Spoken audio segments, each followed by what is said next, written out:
Hi everyone, welcome back to Asmita foods and blogs. ఈరోజు cauliflower masala కర్రీని ఎలా తయారు చేసుకోవాలో చూద్దాం.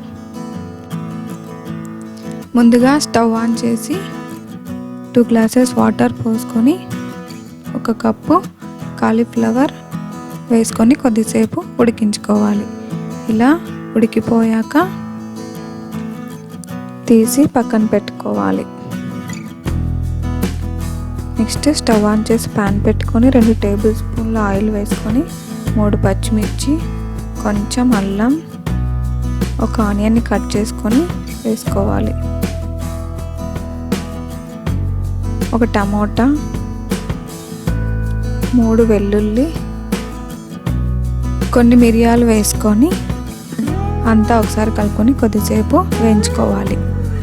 ఇలా అంతా వేగిపోయిన తర్వాత స్టవ్ ఆఫ్ చేసి చల్లారేంత వరకు పక్కన పెట్టుకోవాలి. చల్లారిన తర్వాత మిక్సీ జార్లో వేసుకొని 4 కాజులు వేసుకొని బాగా ఫైన్ పేస్ట్ చేసుకోవాలి.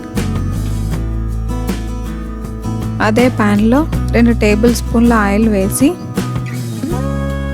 1 పచ్చిమిర్చిని చిన్నగా కట్ చేసుకొని వేసుకొని 1/4 టేబుల్ స్పూన్ జీలకర్ర, 1/4 టేబుల్ స్పూన్ ఆవాలు, కొంచెం కరివేపాకు వేసుకొని కొద్దిసేపు వేయించుకోవాలి. తర్వాత ఇందాక గ్రైండ్ చేసుకున్న పేస్ట్ని యాడ్ చేసుకొని కొద్దిసేపు వేయించుకోవాలి. తర్వాత 1/4 టేబుల్ స్పూన్ పసుపు, 1/2 టేబుల్ స్పూన్ కారం, రుచికి సరిపడినంత ఉప్పు, 1/2 టేబుల్ స్పూన్ ధనియాల పొడి, 1/4 టేబుల్ స్పూన్ గరం మసాలా వేసుకొని అంతా ఒకసారి కలుపుకోవాలి.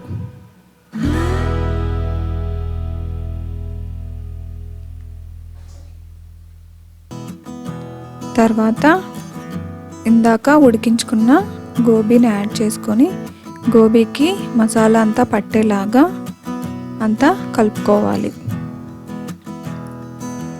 తర్వాత 1 గ్లాస్ వాటర్ యాడ్ చేసుకొని అంతా ఒకసారి కలుపుకొని కొద్దిసేపు ఉడికించుకోవాలి.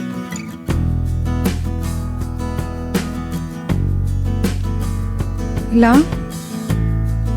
ఉడికించుకున్న తర్వాత కొంచెం కొత్తిమీర యాడ్ చేసుకొని అంతా ఒకసారి కలుపుకొని సర్వింగ్ బౌల్లోకి తీసుకుంటే కాలీఫ్లవర్ మసాలా కర్రీ రెడీ. ఇది చపాతీలోకైనా అన్నంలోకైనా బాగుంటుంది. ఈ రెసిపీ మీకు నచ్చినట్లయితే ట్రై చేసి ఎలా వచ్చిందో కామెంట్ బాక్స్లో కామెంట్ పెట్టండి. ఈ వీడియో మీకు నచ్చినట్లయితే లైక్ చేయండి, మీ ఫ్రెండ్స్కి, రిలేటివ్స్కి షేర్ చేయండి. మరిన్ని వీడియోస్ కోసం అస్మితా ఫుడ్స్ అండ్ బ్లాగ్స్ని సబ్స్క్రైబ్ చేసుకోండి. Thank you for watching.